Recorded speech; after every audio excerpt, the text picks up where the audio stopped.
In this demonstration, we're going to take a look at how we call the three constructors in our person class.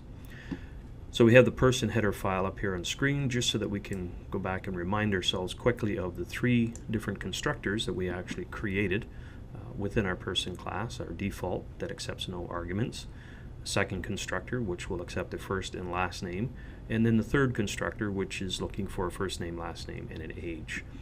Note that we also have our destructor present here within our person.age class as well. So how do we make use of these within our code? Well, if we come back to our using constructors.cpp implementation file, within our main method, this is where we're going to create some objects of type person within our code, and then we will implement the functionality of the constructors simply by calling them. Notice at the top of the CPP file I have included the person.h or the person header file. Even though our person CPP, so the implementation file, contains that header file include statement, when we're using it in our application, any other implementation file that needs to be aware of the member variables and functions for the person class will also need to have the header file included as well. So now that we've got that included, let's go ahead and create our first person object, which will be P1, and we will implement the default constructor for this particular one. So we'll just simply say new person, open close the parentheses, semicolon, and that's a valid call to the default constructor for P1. Let's go ahead and create a couple more. So we'll do a person, let's call this one P2, and this equals new person. And in this case, we're going to use the second constructor for the person class, which is looking for a first and last name. And as we start to type, once we've actually typed in the separating comma for the parameter list within our constructor that we have here, you'll notice that Visual Studio has popped up our little IntelliSense window telling us probably what is going to be the constructor that we're going to call. And it's based it on being four different overloads that we have available. This one here being accepting the first and last name, and you can see the parameters listed here.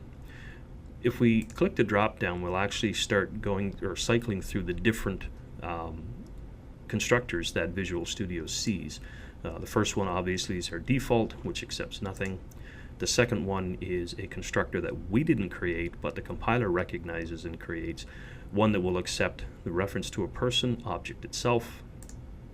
And then of course the second one that we're calling, which is looking for the first and last name.